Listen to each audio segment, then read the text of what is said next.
터키에서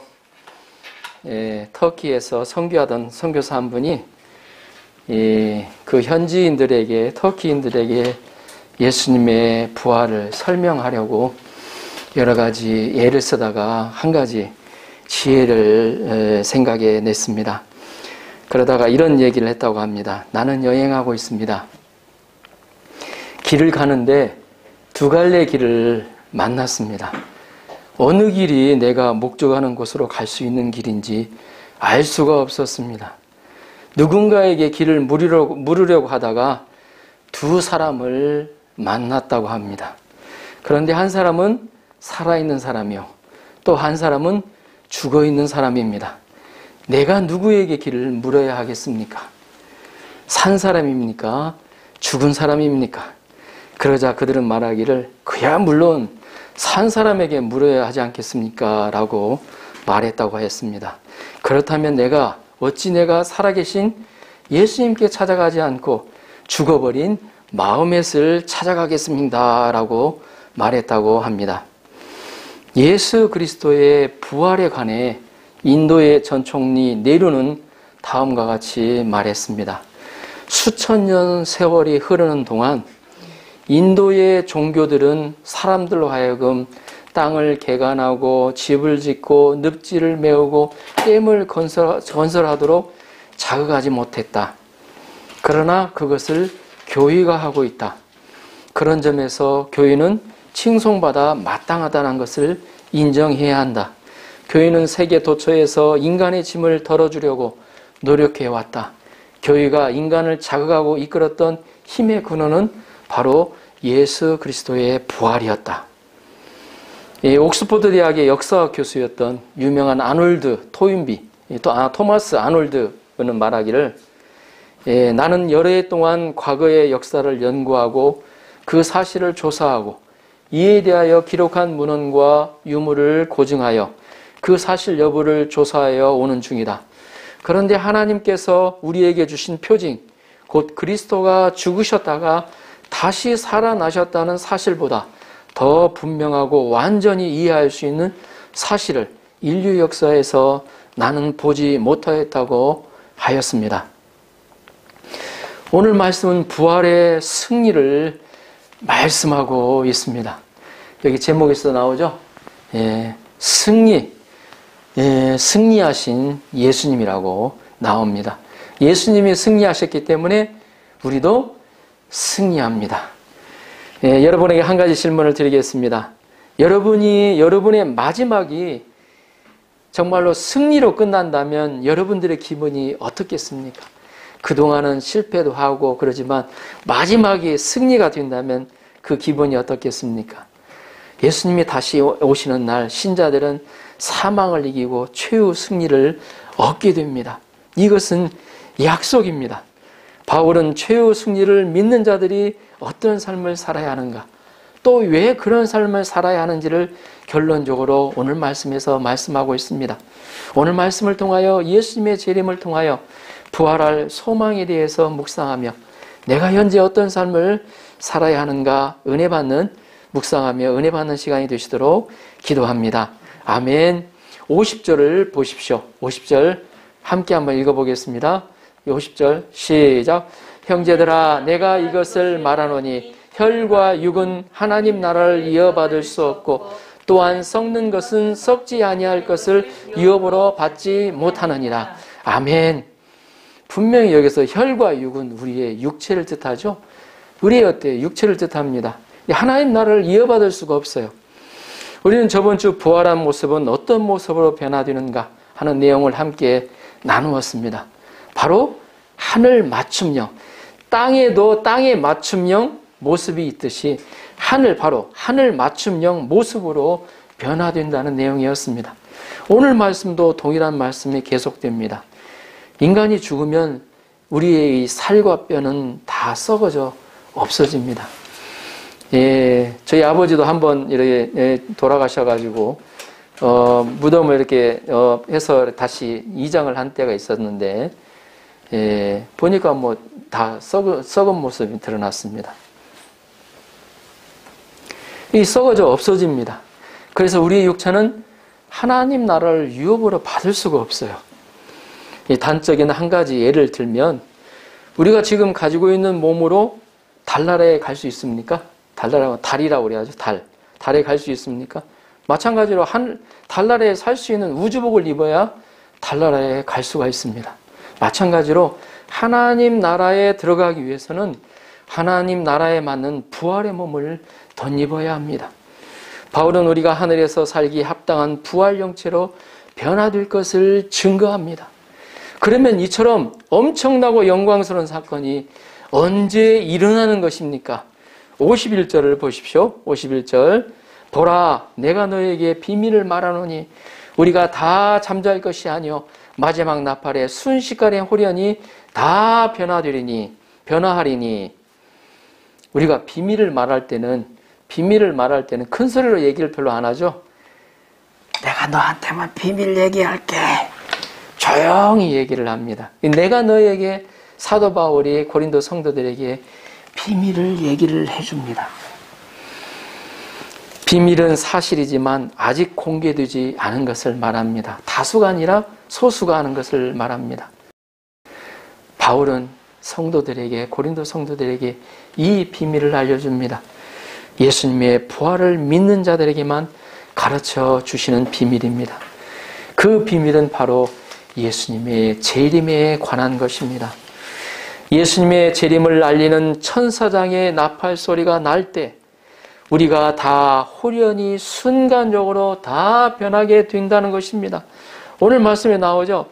마지막 나팔에 순식간에 홀연히 다 변화하리니. 홀연히는 순식간이란 말이죠.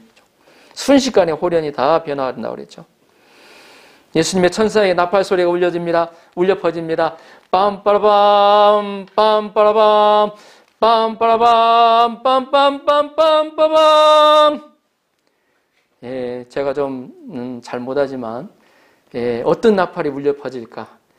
그날에 기록하고 있기를 이 지구에 있는 모든 사람들이 다 볼 수 있도록 그날에 천사장의 나팔이 울려 퍼지고 예수님이 어때요? 예, 말을 타고 어때요? 예, 심판주로 오신다고 그랬습니다. 어떤 분은 그러죠.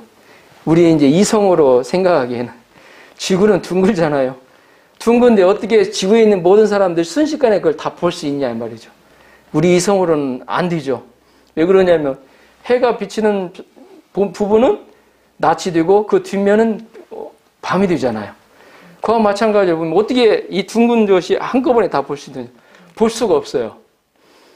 그러나 이것의 해결의 실마리는 어떻게 보냐면 그것은 우리의 이성의 한계예요. 전능하신 하나님을 묵상하면 이것은 아무것도 아닌 겁니다. 말씀으로 창세기 말씀을 우리가 묵상하면 말씀으로 하나님이 천지를 창조하셨습니다. 모든 만물, 태양도 창조하셨고 우리 인간들을 창조하셨습니다. 이걸 묵상하다 보면 이건 우리 머릿속으로만 생각하는 이성적인 한계입니다. 믿어질 수밖에 없습니다. 예수님의 재림을 알리는 부활하신 우리 주님께서 큰 권세와 영광으로 공중에서 내려오십니다. 마태복음 24장 29절에서 31절 말씀을 한번 찾아서 읽어보도록 하겠습니다. 마태복음 24장, 신약이죠? 신약 첫 번째 마태복음 같이 한번 읽어보도록 하겠습니다. 예수님께서 직접 말씀하신 내용입니다.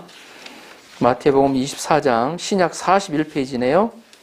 신약 41페이지 29절에서 마태복음 24장 29절에서 31절입니다. 천천히 한 목소리로 같이 한번 읽어보도록 하겠습니다. 시작. 그날 환난 후에 즉시 해가 어두워지며 달이 빛을 내지 아니하며 별들이 하늘에서 떨어지며 하늘의 권능들이 흔들리리라. 그때 인자의 징조가 하늘에서 보이겠고 그때 땅의 모든 족속들이 통곡하며 그들이 인자가 구름을 타고 능력과 큰 영광으로 오는 것을 보리라. 그가 큰 나팔 소리와 함께 천사들을 보내리니 그들이 그의 택하신 자들을 하늘 이 끝에서 저 끝까지 사방에서 모으리라. 아멘. 예수님이 나오시죠. 그들이 인자가 구름을 타고 능력과 큰 영광으로 오는 것을 보리라 그랬습니다.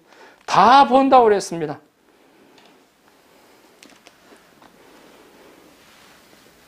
예수님은 초림때를 처음 오셨을 때 그러죠. 예수님이 처음 오셨을 때는 어떻게 오셨죠? 아기의 모습으로 오셨어요. 누구에게든지 도움이 필요한 아기의 모습, 아기가 혼자 어떻게 먹습니까?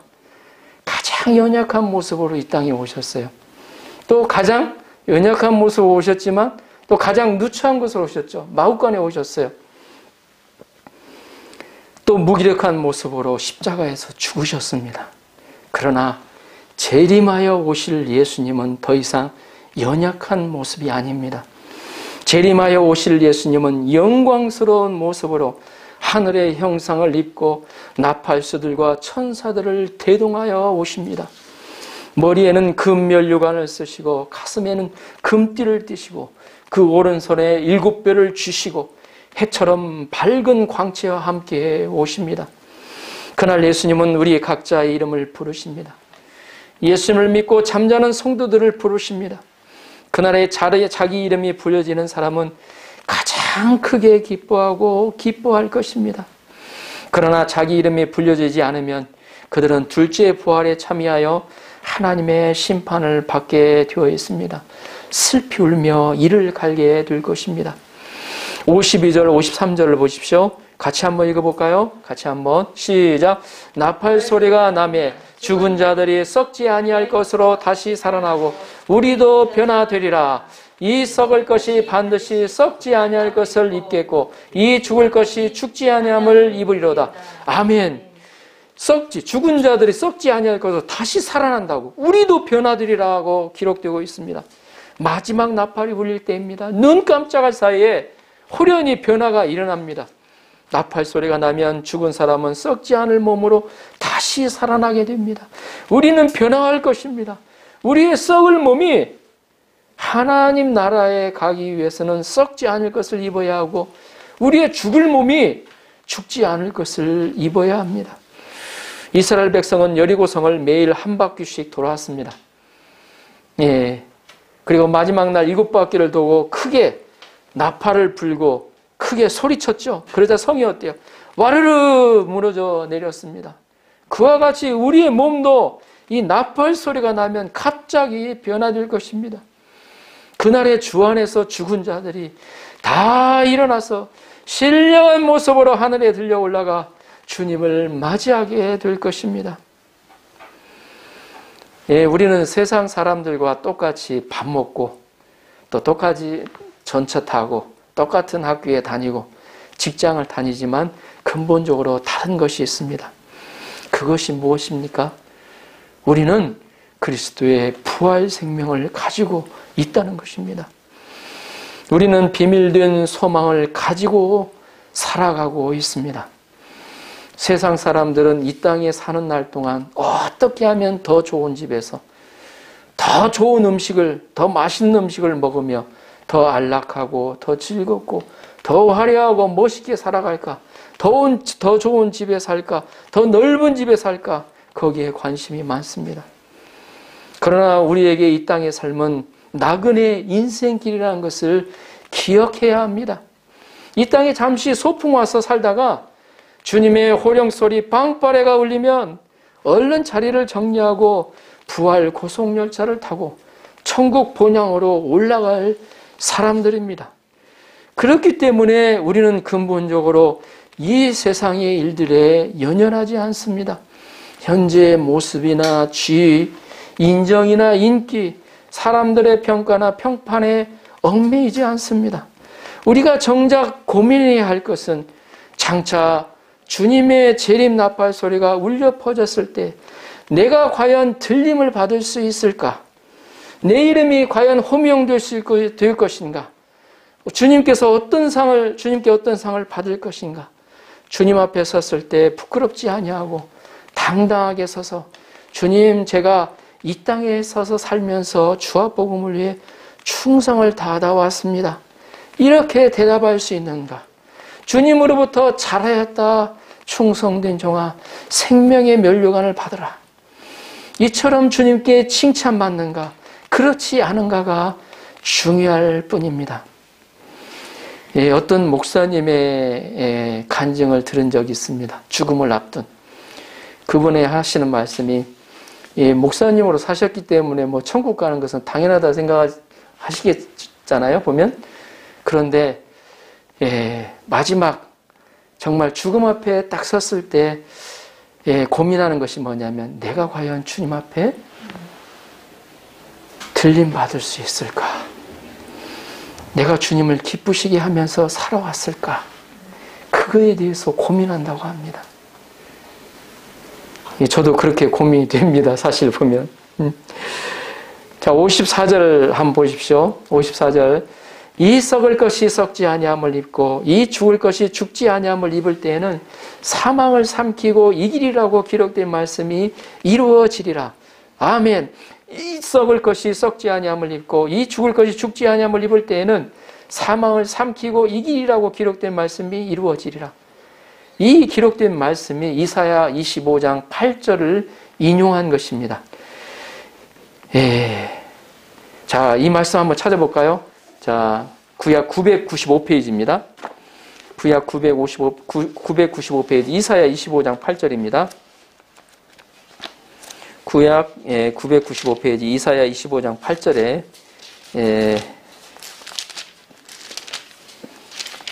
같이 한 목소리로 읽어보도록 하겠습니다. 자, 995페이지입니다. 995페이지. 제 성경으로는 995페이지인데, 자, 이사야 25장 8절. 같이 한번 읽어볼까요? 시작. 사망을 영원히 멸하실 것이라. 주 여호와께서 모든 얼굴에서 눈물을 씻기시며 자기 백성의 수치를 온 천하에서 제하시리라. 여호와께서 이같이 말씀하셨느니라. 아멘. 사망을 영원히 멸하실 것이라. 예수님이 오시고 우리 몸의 부활이 이루어지는 그날 우리가 얻는 승리는 무엇입니까? 우리는 믿음으로 살고 성화의 길을 가지만 근본적으로 육신을 가진 우리는 죄를 지을 수밖에 없고 율법에 대해서도 사실 스스로 다 지키기가 힘이 듭니다. 또 죄와 사망 권세 아래 수시로 고통을 당합니다. 우리에게 언제 올지 모르는 질병, 또 배고픔, 피곤에 시달립니다. 그러나 완전한 부활의 몸을 입는 그날 우리는 죄와 율법과 사망에서 완전한 자유와 승리를 얻습니다. 하나님이 우리의 눈물을 닦아주신다고 그러셨잖아요. 우리는 죽음을 이기신 예수님으로 말미암아 썩지 않는 몸, 죽지 않는 몸, 강한 몸으로 다시 살아나게 됩니다. 지금까지는 사망이 모든 사람을 다 삼켰습니다. 누구도 죽지 않는 사람이 없었습니다. 그러나 사망은 부활의 예수님에 의해서 삼킴을 받습니다. 그날에 우리의 육신의 연약함을 이길 수가 있습니다. 죄의 유혹이 우리를 어때요? 유혹할 수가 없어요. 인생을 살아가면서 부딪히는 수많은 장애물들을 그때는 어때요? 연약해서 그 앞에 절망하고 머무르지 않고 어때요? 장애물을 뛰어 넘을 수가 있습니다. 복음의 원수들과도 싸워서 능히 이길 수가 있습니다. 내 자신과의 내적 싸움에서 능히 이길 수가 있습니다. 이 완전한 자유를 누리게 됩니다. 이것이 우리의 소망이지 않습니까? 55절, 56절을 보십시오. 같이 한번 읽어볼까요? 55절, 56절. 사망을 어때요? 비웃으면서 지금 말씀하고 있는 내용입니다. 시작. 사망아 너의 승리가 어디 있느냐? 사망아 내가 쏘는 것이 어디 있느냐? 사망이 쏘는 것은 죄요 죄의 권능은 율법이라. 아멘. 사도 바울은 부활의 승리를 노래합니다. 부활의 승리를 노래하고 있어요. 죽음아 너의 승리가 어디 있어? 죽음아 너의 어때 쏘는 것 독침이 어디 있느냐 이 말이에요. 사도 바울은 마지막 날의 변화를 생각하며 죽음에게 감히 호령합니다. 부활의 예수님에 의해서 죽음은, 사망은 패배자가 됩니다. 죽음의 독침은, 죽음의 그 침은 사라지게 됩니다. 이 죽음의 독침이 바로 죄입니다. 이 죄를 지으면 모든 사람이 죽게 되어 있습니다. 죄도 사라지게 되고 죄의 권세는 또 율법이었습니다. 율법을 어긴 자는 어때? 죄인으로 낙인 찍었죠. 우리는 육신이 연약하여 율법을 어기고 죄를 지었습니다. 그로 인하여 사망이었대요. 죽음이 우리에게 자연적으로 오게 됐습니다. 율법은 우리를 정죄하고 우리는 죽음을 당하였습니다. 그러나 우리가 죄를 짓지 않는 몸으로 부활함으로 율법도 우리를 더 이상 정죄하지 못합니다. 율법이 우리에게 의미가 없어졌어요. 죄의 독침도 사라집니다. 우리는 새로운 몸으로 부활하여 다시는 죄를 짓지 않게 된다는 것입니다. 우리에게 몸의 부활과 승리를 주시는 하나님을 확신한 우리는 구체적으로 어떤 삶을 살아야 할까요? 자, 57절을 보십시오. 57절 같이 한번 읽어볼까요? 57절 시작. 우리 주 예수 그리스도로 말미암아 우리에게 승리를 주시는 하나님께 감사하노니 아멘. 누구로 말미암아요? 누구로 말미암아 우리에게 승리를 주셨어요? 예수, 우리 주 예수 그리스도로 말미암아입니다. 예수님 때문에 먼저 우리는 최후 승리를 주시는 하나님께 감사해야 합니다. 우리의 영광스러운 부활이 그저 얻어진 것이 아니에요. 우리 대신 어때요? 사단과 피 흘리기까지 싸워주신 예수님, 또 우리의 어때요? 죄값을 십자가에서 다 담당해 주신 예수님 때문에 선물로, 우리는 다만 선물로 주어진 것입니다. 그러므로 우리는 하나님께, 예수님께 항상 감사해야겠습니다. 우리는 병원에서 다친 곳에 밴드 하나만 우리 의사 선생님이 붙여줘도 의사 선생님의 감사하다고 머리를 조아리죠. 아이고 감사합니다. 하물며 죽음을 이기게 해주신 우리의 모든 죄의 대가를 담당해 주신 예수님께 감사가 없으면 되겠습니까? 우리가 누구 덕분에 영생을 누리게 되었습니까? 우리가 누구 덕분에 하나님 나라를 유업으로 받을 수 있게 되었습니까? 우리가 누구 덕에 승리의 인생을 살게 되었습니까? 다 예수님 때문입니다. 그러므로 우리는 항상 주님께 감사하는 생활을 잊어버려서는 안 됩니다. 부활의 주님을 찬양해야겠습니다. 부활의 주님을 자랑스럽게 생각하고 이 부활의 주님을 선전하고 증거하기에 힘써야 하겠습니다. 그리고 둘째는 흔들리지 말고 주의 일에 더욱 힘쓰는 자들이 되어야 합니다. 58절을 보십시오. 58절 같이 한번 읽어볼까요? 58절 시작. 그러므로 내 사랑하는 형제들아 견실하며 흔들리지 말고 항상 주의 일에 더욱 힘쓰는 자들이 되라. 이는 너희 수고가 주 안에서 헛되지 않은 줄 알미라. 아멘. 우리는 흔들리지 말아야 합니다. 믿음이 흔들리지 말아야 됩니다.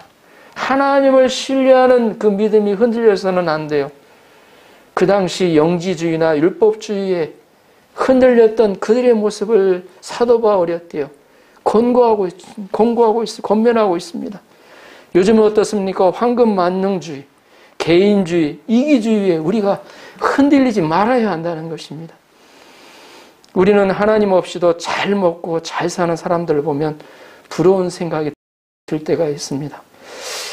왠지 나는 이렇게 예수 믿으면서도 좀 못 살고 너무 초라하게 사는 것 같아서 우리는 하나님 없이도 나도 좀 세상과 타협해서 인생을 멋있게 또 재미있게 화려하게 살아보고 싶은 유혹을 받을 때도 있습니다. 특히 세상에서 자기만을 위해 온통 어때요? 시간과 정열을 쏟아붓고 미래를 준비하는 친구들을 볼 때는 내가 왠지 어리석은 것 같고 마음이 흔들립니다.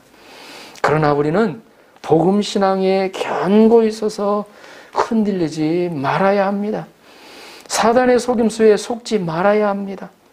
예수님께서 반드시 재림하시고 우리는 반드시 부활하여서 영광스러운 하나님 나라에 들어갈 것을 믿고 끝까지 믿음의 중심을 지킬 수 있기를 기도합니다. 아멘. 다음 주는 이 마태복음 24장으로 말씀을 전합니다.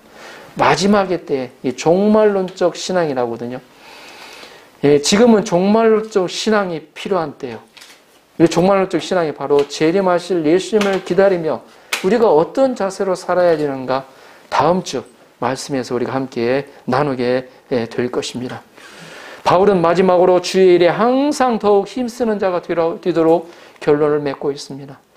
우리는 원래 본성적으로 안 되니까 주의 일에 더욱 힘써야 한다는 뜻입니다. 본성적으로는 어때요? 우리는 어때요? 자기 일에 힘쓰고 다들 자기 일에 관심이 많아요.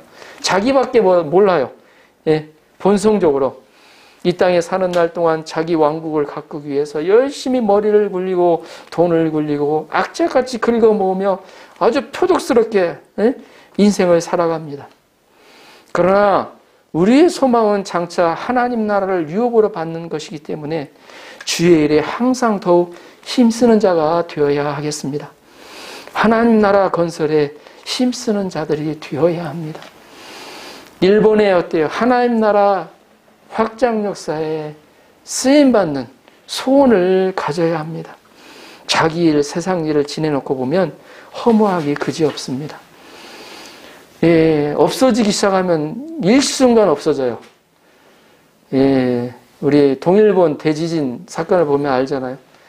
그분들도 다 잘 살려고 어때요? 했는데, 쓰나미가 오면서부터 하루아침에 어때요? 다 잃어버리잖아요, 보면. 그래서 열심히 그 사람들이 자기 업적을 쌓아서 정상에 오른 사람일수록 나중에 허무감에 더 시달립니다. 예, 피아니스트인 사카모토 류이치라고 들어보셨는지 모르겠습니다.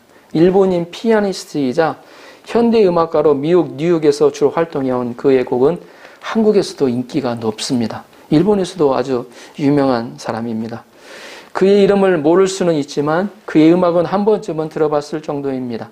레인이랄지 또 겨울 등이 대표적인데 그는 1987년 상영된 마지막 황제 음악 감독으로서 아시아인 최초로 미국 아카데미 음악상을 받았습니다. 또 한국 영화 남한산성 2017년도에 음악도 그의 손을 거쳤습니다.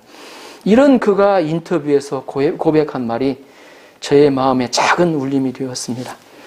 2번의 암을 겪다 보니 인생의 결국 모든 게 덧없더라 라는 고백이었습니다. 그가 2번의 암을 겪다 보니까 인터뷰하는 중에 인생의 결국 모든 게 덧없더라 라는 고백을 하였습니다. 그러나 우리가 주님을 위해서 드린 진심과 수고와 헌신은 결코 헛되지가 않습니다.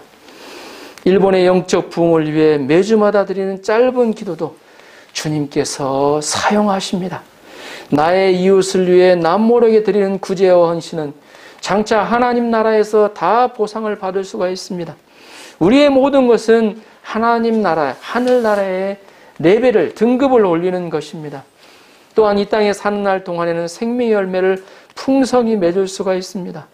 많은 사람들이 충성심이 있지만 충성하지 못하는 이유는 수고해도 헛될 것 같은 느낌 때문입니다.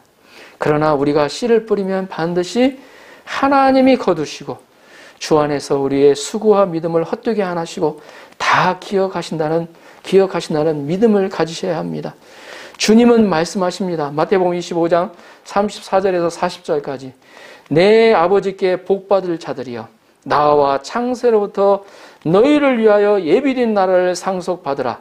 내가 줄일 때 너희가 먹을 것을 주었고 목마를 때 마시게 하였고 나그네 되었을 때 영접하였고 헐벗을 때 옷을 입혔고 병들었을 때 돌보았고 옥에 갇혔을 때 와서 보았느니라. 그러자 그 사람들이 우리가 언제 그렇게 했습니까? 물었습니다. 그러자 예수님이 그때 비유로 말씀하셨는데 그 임금이 이렇게 얘기를 했습니다. 너희가 여기 내 형제 중에 지극히 작은 자 하나에게 한 것이 곧 내게 한 것이니라. 주님은 재림의 날에 우리의 수고와 헌신에 대해서 상을 주실 것입니다. 그러므로 마음껏 충성할 수 있습니다. 우리가 주와 복음 역사를 위해서 헌신하고 희생하는 삶은 결코 후회스럽지 않습니다. 부끄럽지 않아요. 주님이 인정하시는 삶이요. 후손들과 후배들이 자랑스러워할 인생입니다. 결론적으로 우리 인생은 이류적입니다. 2번 더 살고 싶다고 해서 2번 살 수 있는 인생이 아닙니다. 딱 한 번밖에 없는 인생입니다. 주의 일에 힘쓰고자 해도 힘쓸 수 없는 때가 옵니다. 그러므로 할 수 있는 때에 항상 주의 일에 더욱 힘써야 합니다. 우리가 현실주의, 이기주의가 팽배한 이 시대에 재림과 부활을 소망하며 이 땅에서 더욱 주의 일에 힘쓰는 자들이 될 수 있기를 기도합니다. 그러면 하나님이 그날 우리의 모든 수고를 보상해 주실 것을 믿습니다. 이 세상에서도 어느 정도 보상해 주실 것을 믿습니다. 아멘.